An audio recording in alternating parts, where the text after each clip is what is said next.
Hola amigos de YouTube, ¿cómo están? Es un gusto estar una vez más con ustedes.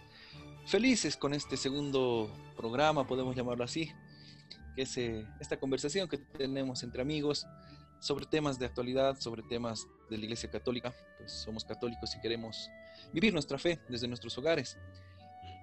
Los que no nos han visto la anterior semana, hemos hablado sobre la iglesia doméstica. Hoy queremos hacerlo y hacer lo mismo, continuar con este tema porque ha resultado muy sabroso para ustedes, los oyentes, los que nos ven, y hemos querido continuar con esta parte. Una vez más, estamos con Edgar Quispe, con Cristian Rojas, con Martín Cortés, y seguramente ahora nos van a saludar. Bueno, a todos los que nos vayan a ver, les deseo un buen día, una buena tarde y una buena noche. Y que Dios los bendiga. Y aquí listos para compartir otras cosas más, otros datos históricos o teológicos también. Muy bien, gracias Martín, Edgar.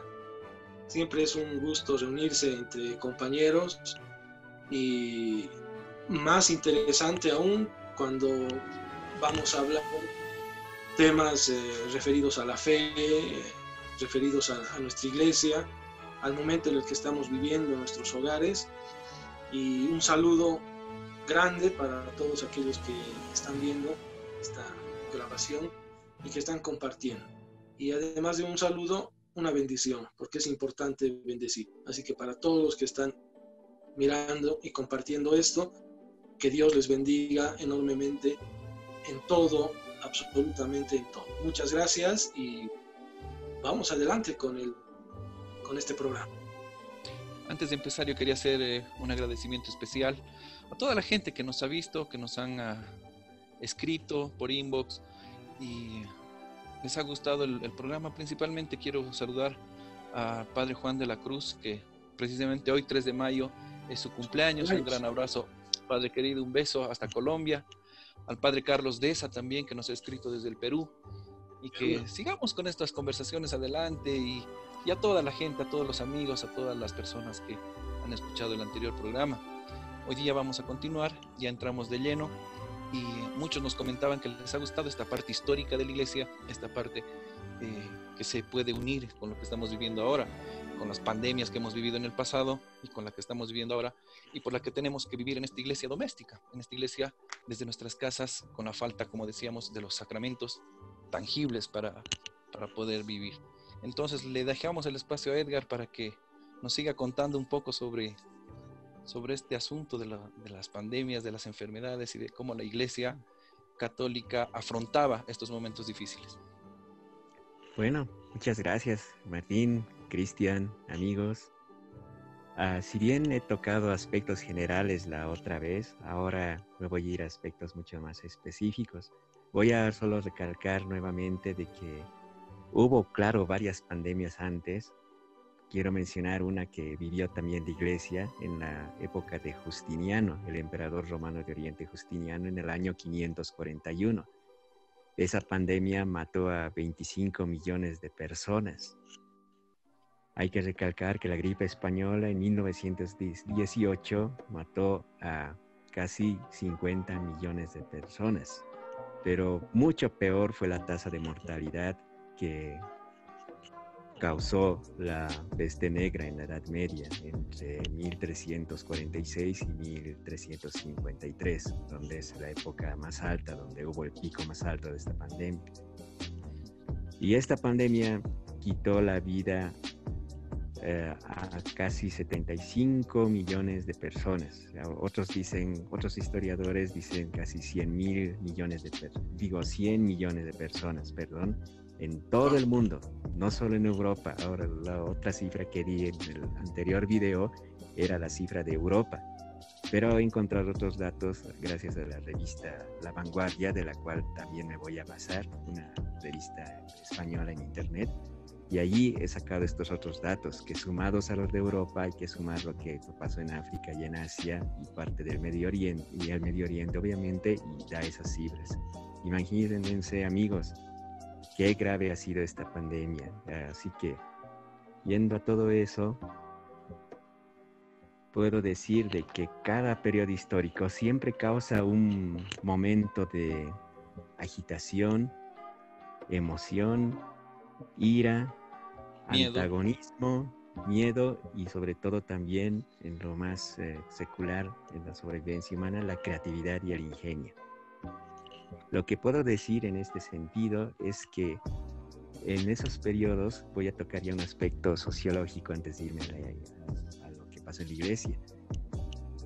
En el aspecto social, la sociedad pues de la Edad Media, la cristiandad de la Edad Media pues se dividió, se perdieron muchos valores y se rescataron muchos valores. A esto me refiero a que cuando empezó la pandemia, ya por el 47, en Italia, Francia, sobre todo, mucha gente empezó a perder la fe y se desvió. Y al desviarme quiero decir que hubo un comportamiento así ya muy libidinoso, ya demasiado, vamos a poner una palabra más gentil para que nuestros amigos entiendan, se degeneraron, en pocas palabras. Hubieron personas que al ver que había mucha mortandad, los que podían se divertían, se daban a la bebida, se daban a la diversión, a bailar, a hacer fiestas, entre los ricos que podían, porque decían, si nos vamos a morir, entonces hay que disfrutar como sea. Sí, lo más gracioso de esto es que se divertían y todo, pasaban algunos días, ya estaban con enfermedad, al cabo de 6 o 10 días a lo máximo ya morían. Ya estaban muertos. Sí, era bien irónico, había gente que decía, salve, y no hay un enfrentamiento del hombre medieval con la muerte. Esta actitud la requiere, sí, una desesperanza grave, porque quiero así recalcar que la llegada de la peste a Europa generó una conmoción que cambió los cimientos de salvación y esperando a morir pacíficamente, la muerte tan de cerca, tan acuciantemente, que se sintió tan desesperado el hombre que en hombre de una manera santa de morir, me voy a morir así, sufriendo, entre pústulas, con fiebre, entonces mejor me divierto, y para no tomar una actitud que en filosofía se llama existencialista, una actitud existencialista donde solo importa el momento, lo que yo voy a vivir. Así que como no va a haber una intercesión directamente, me disfrutaré antes de morir. Y perdón que te interrumpa, Edgar, bien interesante, porque si traemos eso que tú nos has contado ahora, has compartido, qué ha pasado en la historia, y ahora que estamos atravesando este momento también así de pandemia y de estar en casita, ¿qué se va a tener la gente? Todos, es interesante a ver qué está pasando con la iglesia, qué está pasando con las personas. Continúa, por favor, Edgar, muy interesante. Y no, bueno, para hacer también algo, al destacar con esta pandemia, también en esto hay que destacar que las estructuras sociales también estaban siendo cuestionadas. Así que empezó a nacer en cuestionar la autoridad. Ya el campesino cuestionando a su señor, o ya el creyente cuestionando a su pastor. Y ahí es donde ya caso lo que les he dicho con la situación de la iglesia. Antes de esta pandemia el sentido de la muerte era tomado cruzar al cielo, prepararse para ir a encontrarse, que si uno moría y sufría, pero esto lo aceptaba. Pero cuando pasó esto de la pandemia hubo desesperación y desolación, y al tener esos sentimientos, socialmente los hombres se sintieron pues desprotegidos. A esto hay que añadir algo que deben saber nuestros amigos, pero es lamentable, pero lo voy a mencionar. Como dije la otra vez, algunos hermanos y sacerdotes se quedaron al principio a ayudar a las personas que padecían de la pandemia, la infección de la peste negra. Pero al pasar los años, muchos hermanos, muchas órdenes decidieron recluirse. Tanto obispos, sacerdotes y monjes y monjas se aislaron, se encerraron y dejaron, como quien dice, a la gente a la deriva. Esto en lo social hizo que la gente pues decía, Dios no nos va a salvar, nos sentimos desprotegidos, las curas con la Biblia tampoco sirven. A esto me refiero, ¿no? Que en esta pregunta, las curas con la Biblia eran como que algunos hermanos, algunos sacerdotes cortaban pedazos de los evangelios o de la Biblia y los molían y los ponían en agua o en vino y los daban a beber a los enfermos de la pandemia, a los enfermos con la peste, creyendo de que la palabra de Dios los iba a sanar, los iba a salvar, porque era un libro sagrado que tenía que salvarlos, porque era la palabra de Dios, y el consumir la palabra de Dios viva, entonces tenían ellos que salvarse de alguna manera. Como era la Edad Media, esos remedios, podría decirse, mágicos religiosos, estaban pues en auge, y al no ver resultados, y al ver que los sacerdotes y hermanos se retiraban, se recluían, la gente quedó a la deriva, y al pasar la pandemia, su pico más alto ya del 50 al 53, bueno, el pico más bajo, al terminar ya el pico más alto, normalizarse todo, la gente ya empezó a tener pensamientos de independencia, de cuestionamiento, y inclusive algunos empezaron a decir, no nos salvó la iglesia, entonces quizás nos debemos salvar nosotros, y fue el pequeño germen del cual luego surgió pensadores renacentistas que cuestionaron la autoridad eclesial, la autoridad inclusive monárquica, pero sobre todo eclesial, y así me atrevo a decir, empezaron los gérmenes del protestantismo, del libre pensamiento y del humanismo. Esas fueron las consecuencias graves que conmocionaron al mundo medieval y sobre todo a la iglesia en particular. Bueno, precisamente es el peligro que sentimos que corre nuestra iglesia, que todo se vaya sosegando y vayamos disminuyendo nuestra fe. Haciendo un pequeño análisis, nosotros viéndolos desde afuera, a los sacerdotes es fácil juzgarlos o apuntarles con el dedo. Muchos sacerdotes están viviendo la fe, su fe, e impartiendo esa fe a nosotros, sus fieles, de distintas maneras. Hay muchos sacerdotes que están ocupados en celebrar su misa, la misa, pasarla por internet, etc. Hablé hace unos días con una amiga muy querida que le mandamos un saludo también hasta Costa Rica, perdón, a Vivi, y me decía, no, aquí estamos tratando de vivir la fe, los sacerdotes están celebrando, estamos asistiendo a las parroquias con precaución, etc.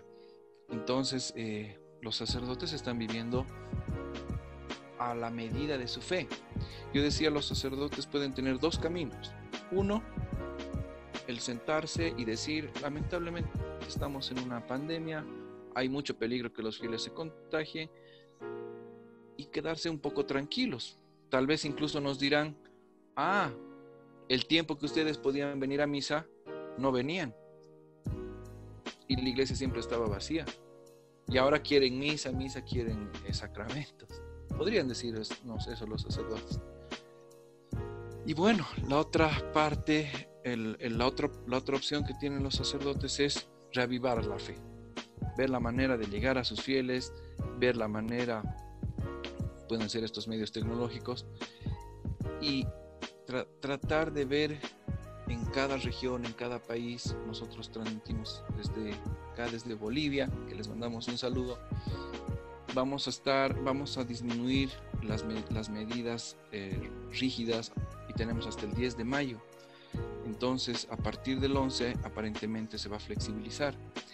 Es desde ahí que pienso yo que los sacerdotes deberían un poquito hablar con las autoridades, coordinar con nosotros los fieles, para que podamos asistir a la misa, porque la preocupación que tenemos precisamente como católicos son los sacramentos. Porque como decíamos en la anterior reunión, si somos una iglesia que participamos por internet, oramos en nuestras casas, que no está mal, pero somos una iglesia como cualquier otra. Lo que nos hace católicos y nos hace una iglesia diferente, y la iglesia que nosotros creemos que es la verdadera, es por la presencia de Dios en la Eucaristía, en ese pedacito de pan que ya habíamos abundado en la anterior reunión.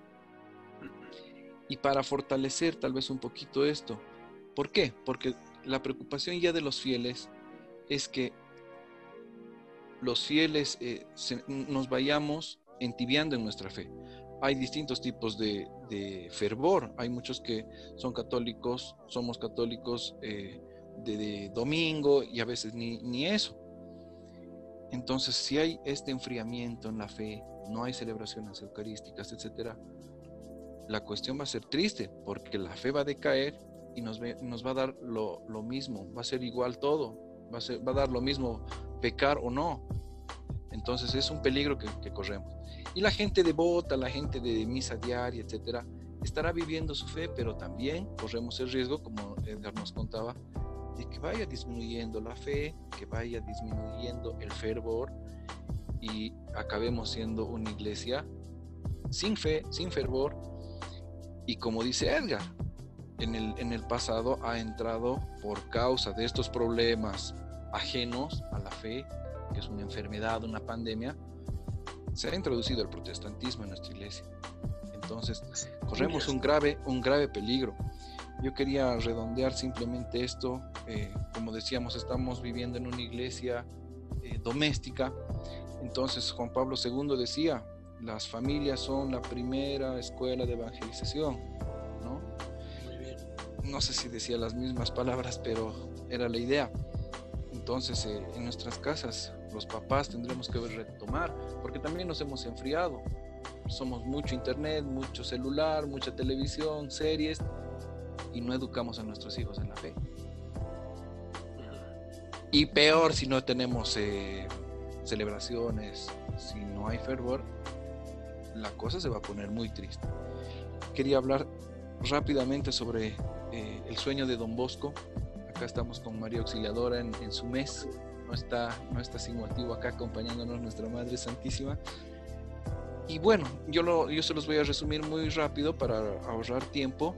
De todas maneras, todos los datos que estamos hablando los vamos a poner en el cajón de mensajes abajo. El sueño de Don Bosco, para los que no lo conocen, muchos lo deben saber. Simplemente Don Bosco se sueña con un gran barco que significaba la iglesia, donde estaba guiado por el Papa y seguido de muchos barcos pequeños. Y habían otros barcos tremendamente armados, y él en el sueño los describe. Ustedes lo van a poder ver tanto en video como en texto. Y es demasiado atacada. Lo que a mí me impresiona del relato es que dice que también, aparte de armas cortopunzantes, cañones, etcétera, también era atacada la iglesia con libros, era atacada con ideas, con palabras. Ajá. Y todos estaban alrededor del Papa, que era el que conducía la iglesia. El ataque es tan fuerte que, dice el relato, el Papa muere. Y todos los enemigos se alegran y dicen, este es nuestro momento. Pero se reúnen en el barco y eligen otro Papa, rápidamente. Y él conduce la iglesia y los enemigos se asustan.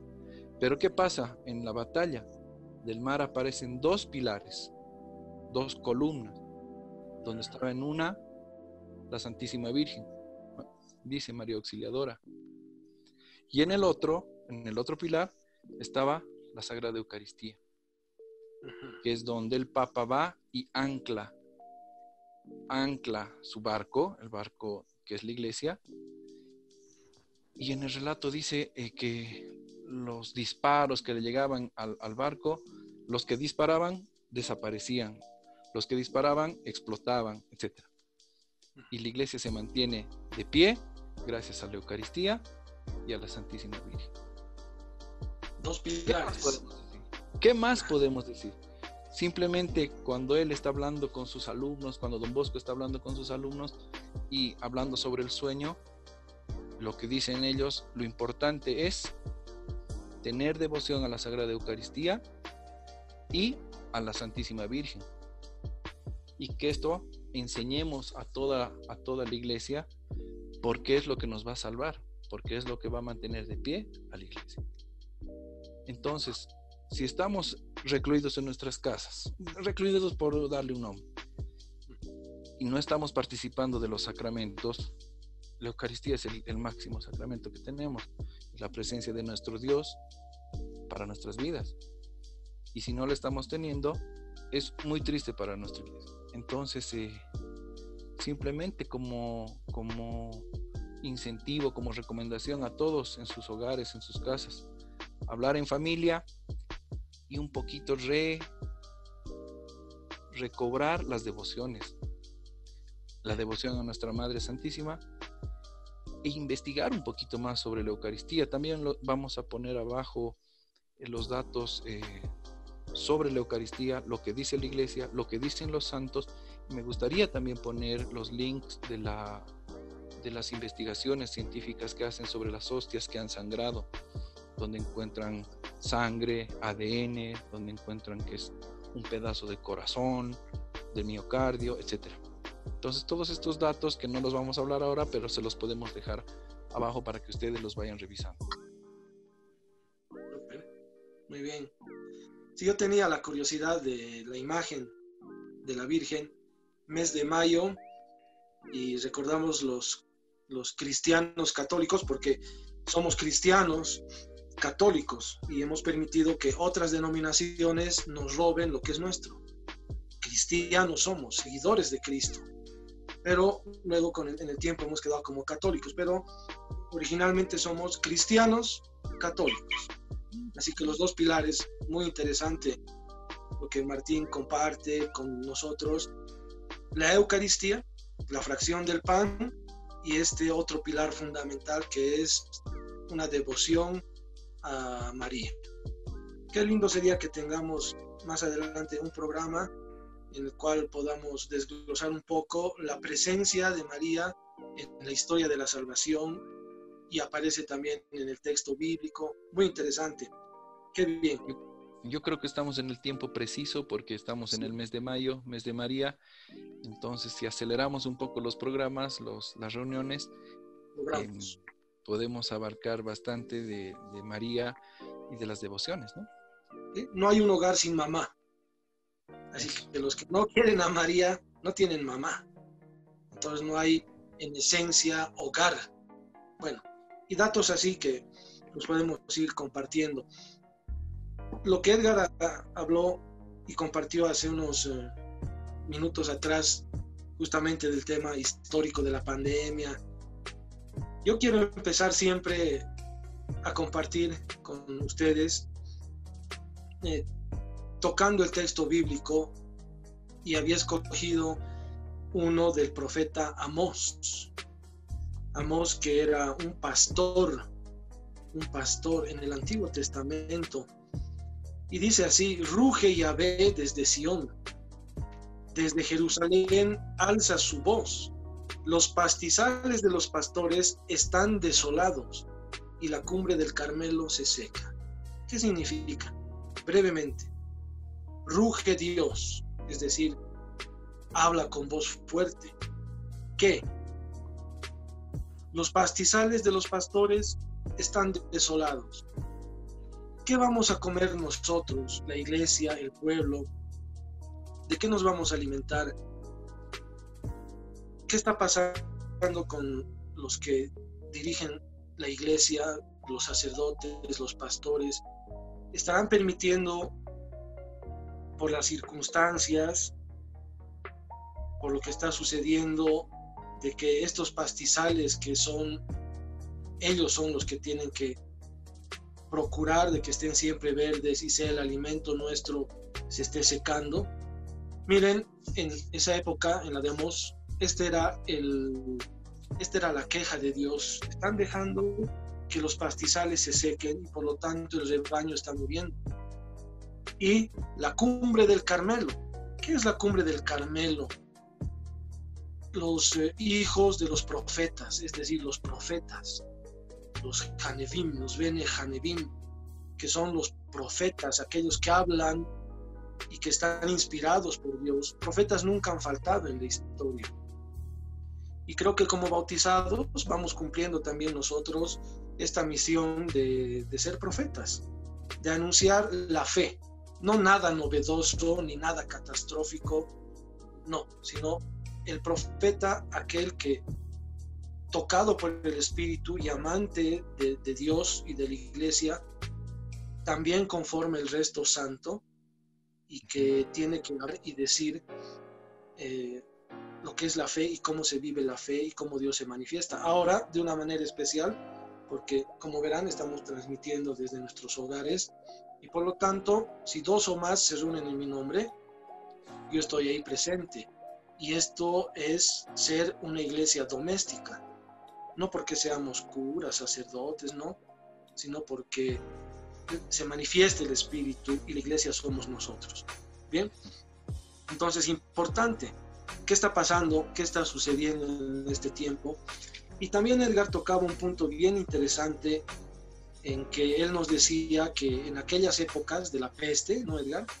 La gente Sí, exactamente.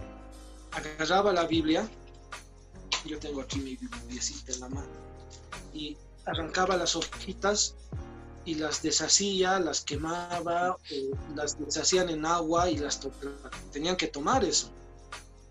Me parece que era un acto de superstición, que la gente en aquella época era así supersticiosa, ¿no?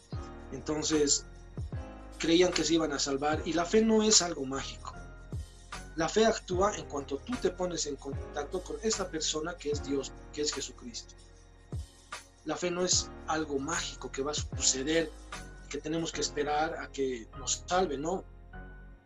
En la palabra Dios dice, yo bendigo sobre obras, no sobre intenciones.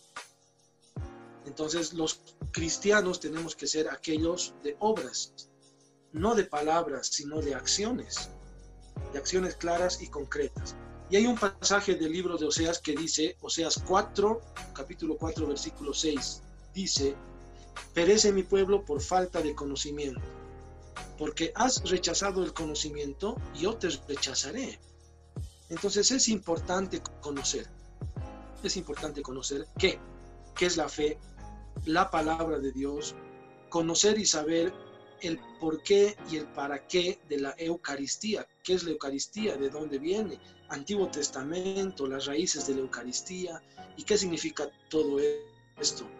Y claro, ahora nos sentimos como abandonados, nos sentimos como que las iglesias están cerradas. ¿Y qué vamos a hacer? ¿Qué podemos hacer? ¿Dónde vamos a recibir el cuerpo y la sangre de nuestro Señor? Y me viene a la mente el capítulo 6 de Juan, el Evangelio de Juan, cuando Jesús explica y dice a la gente y a los discípulos, si no comen mi carne y no beben mi sangre, no tendrán vida eterna. No la tendrán. Y este no es un acto supersticioso, aunque le habían acusado a Jesús, ¿no? Y le habían dicho, ¿cómo nos vas a dar tú a comer tu carne?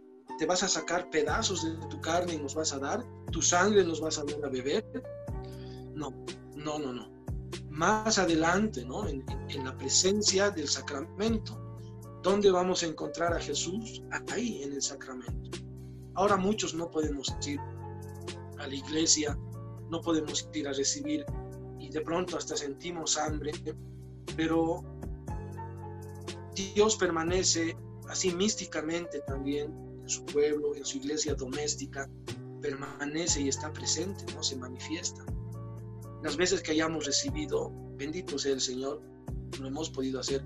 Seguramente, y parece que este mes de mayo tampoco vamos a poder ir a las iglesias porque tenemos las restricciones que va a estar todo cerrado, ¿no? Los lugares donde se reúnen más gente, iglesias, y ya lo dijo en el mensaje nuestro presidente, que no vamos a poder. Entonces hasta finales de mayo vamos a tener que estar aún así, pero después de eso, ¿qué va a suceder? ¿Qué va a pasar?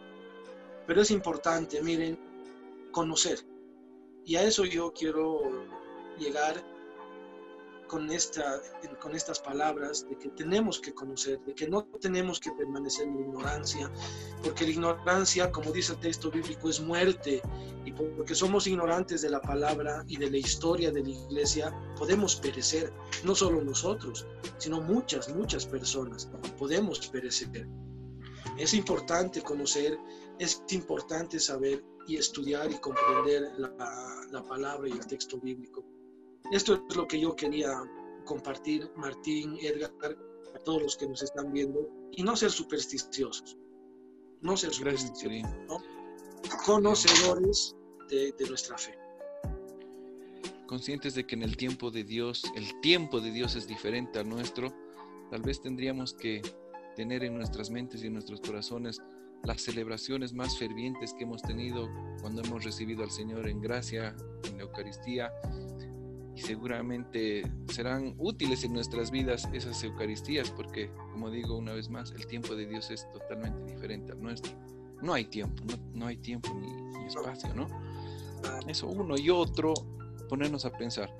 Sí, somos a veces supersticiosos, incluso en los tiempos de hoy, y temerosos también, porque escuchamos hoy decir ese bicho tal por cual, el coronavirus, pero lo que nos tenemos que poner a pensar es por qué Dios ha permitido que exista este virus, que muchos dicen que ha sido hecho en un laboratorio, que los chinos, que etc. Por X o por Y motivo, Dios ha permitido que estemos viviendo y estemos atemorizados y estemos todos ahora en nuestras casas. ¿Por qué será? Seguramente Dios tiene una planificación en adelante, ¿no? Entonces hay que estar atentos, y si vienen cosas que se hablan un poco más apocalípticas, tal vez podemos tocar estos temas más adelante, momentos muy difíciles, lo primero que hay que hacer es estar fortalecidos en la fe, porque podemos comprar, hacer un búnker, guardar alimentos para los tiempos difíciles, pero si no estamos fortalecidos en la fe no va a servir de nada. Como algunos... Bueno, Edgar, ¿tú querías decir algo así? Bueno, sí, algo interesante que también mencionó Cristian sobre la superstición, y quisiera complementar un poco como un dato curioso en la Edad Media, combinando esto del conocimiento y con la fe. Lo triste en los hombres de la Edad Media es que tenían fe, pero no el conocimiento. Esto quiero decir y dar a colación de que en esos tiempos los judíos, particularmente todo el pueblo judío, desde sus rabinos hasta su pueblo, leían su Tanaj.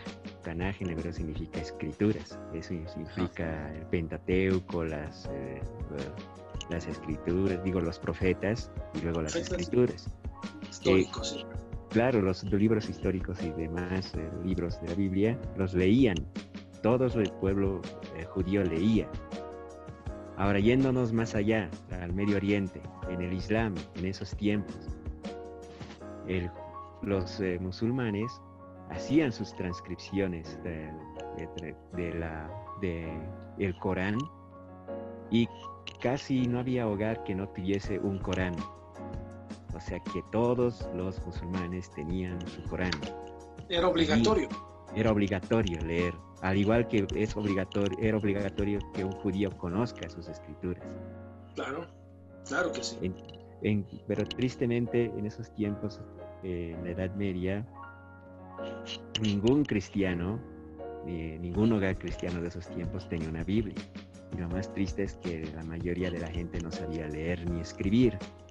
Y el conocimiento sacerdotal, ese tan rico que recién estamos empezando a descubrir, estaba reservado solo a los copistas y a los monjes y a los obispos, que de paso eran los únicos que podían leer en latín.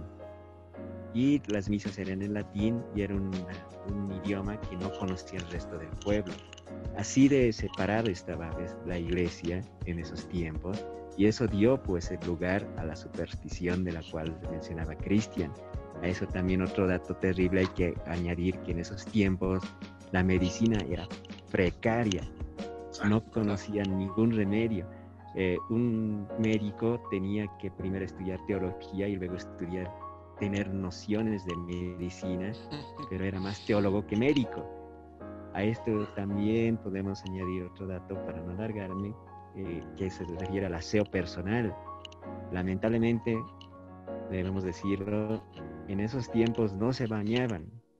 Así como de lindas vemos las películas medievales, donde hay princesas limpias, caballeros relucientes, en verdad era todo desaseado.